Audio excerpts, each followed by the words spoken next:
And you think Fauci's inaction is ultimately because he's been involved in all of this for the last 30 years, and he just sees that if you go down that rabbit hole, it can't turn out well for him because this will be uncovered. And so for him, it's better just to move forward with the response that they've given. We're going to go down this path and not address it. Well, we know something about what's going on in Fauci's mind and his colleagues because of a very important meeting that took place on the 1st of February 2020. Saturday, the 1st of February 2020, at the behest mainly, I think, of Jeremy Farrar, the head of the Wellcome Trust. He contacted Fauci in America and said, look, I've talked to 3 virologists who are quite worried about this virus. They've had a look at its genome, and there's a feature in it that implies that it might have been manipulated in a lab. We need to get on the phone and talk about this. They had that meeting, they talked about it, they sent each other emails afterwards, which we've now seen, some of at least, which say we're still worried. You know, we haven't completely got rid of our worry here. But on the 7th of February, the end of that week, the Friday, news broke that a Chinese university had found a virus that was 99% the same as SARS-CoV-2 in a pangolin, in a smuggled scaly anteater. And they announced this at a press conference, and Fauci and Farrar and Francis Collins, the head of the NIH, sort of say, oh, phew, that's a relief, because obviously what's happened is that pangolins are on sale in the seafood market. That's how it happened. Case closed. We don't need to worry about the lab anymore. And they go ahead and prepare this proximal origin paper that says which mentions the pangolin as being one of the reasons for dropping this theory.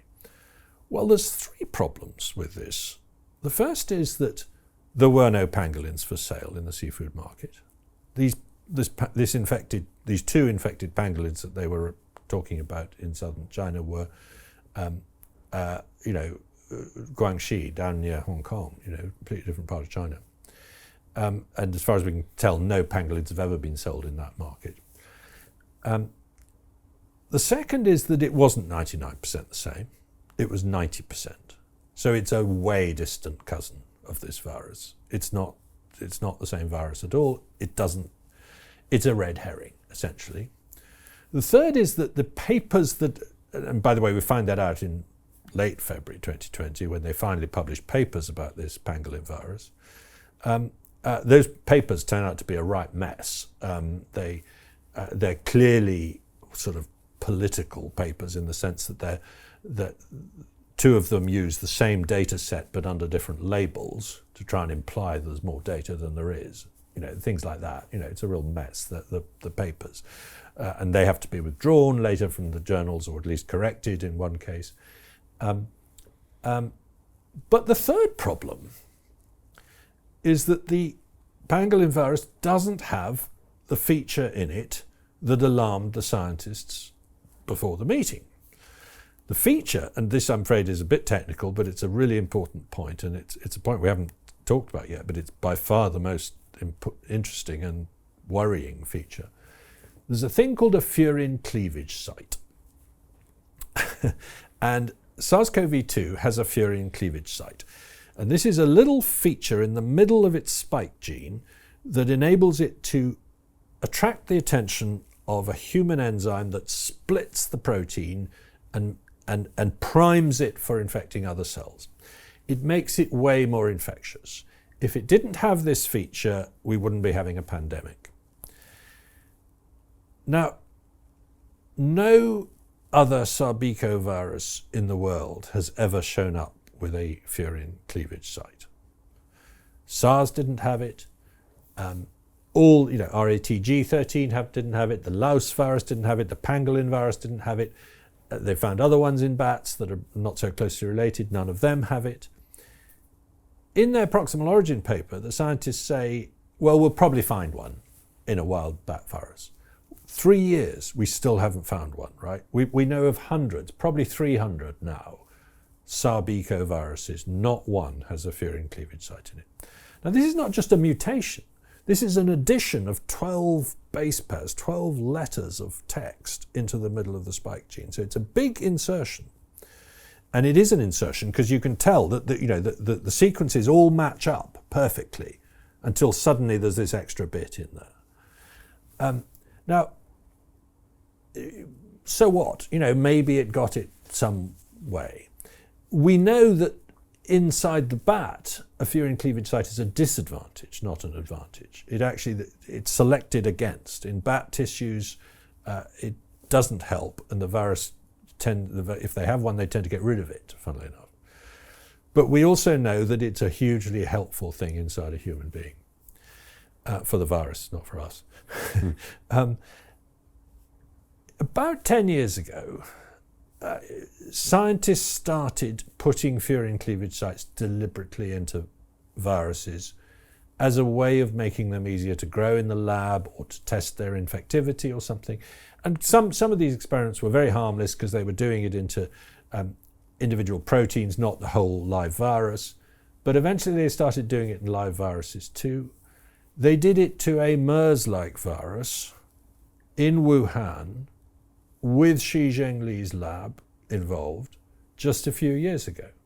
So the knowledge of how to put a furin cleavage site is there and has been used in Wuhan as well as in other places in the world.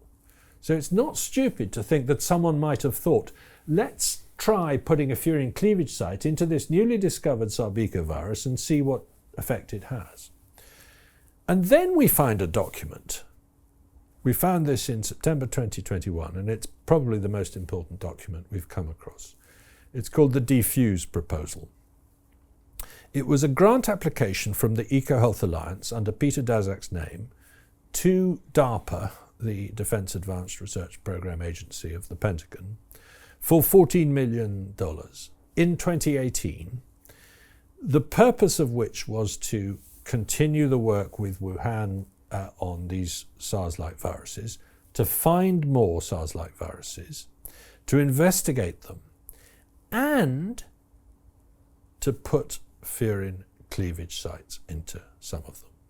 If they found a novel SARS-like virus that wasn't particularly closely related to SARS, remember SARS at the time was the only one they thought was dangerous, so they think, this is a slightly safer one, we will consider putting human-specific proteolytic cleavage sites into them. Now, that's a furin cleavage site, right?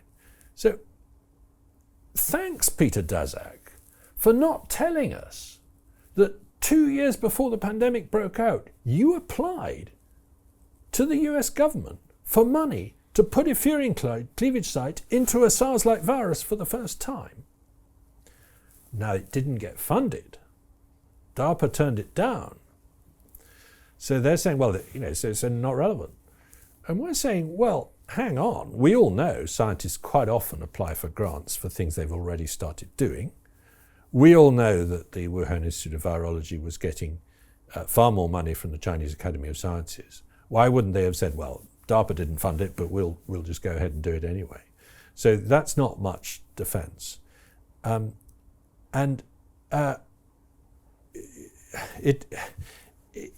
There's a lovely analogy that Alina came up with here, which is that when they first described the genome of SARS-CoV-2 in January 2020, they deliberately omitted mentioning the furin cleavage site. They showed a chart of the first half of the spike gene, but they cut it short, just where the furin cleavage site would have shown up. And there's plenty of room in the diagram on the page in Nature to have fitted it in, but they didn't. They cut it short. And they didn't mention it. And Alina says this is like finding a unicorn. The first Zika virus with a furin cleavage site. Wow. And you describe the unicorn. You say it's got lovely hooves, it's got a mane, it's got a tail, it's got fur, it's got a white stripe on its face, but you don't mention the horn, right? And then a year and a half later, a document turns up, which is a proposal to put a horn on a horse in Wuhan. So Jim Rickards has just recorded a video that's not available to anyone in the public, and he's going to be talking about how this upcoming recession is going to be fast, it's going to be bloody, it's going to be nasty. But at the same time, he's going to show you how you can position yourself to profit from all of this chaos. Now, we've made this video only available to our viewers. Go to londonreal.tv/Jim. Watch that immediately.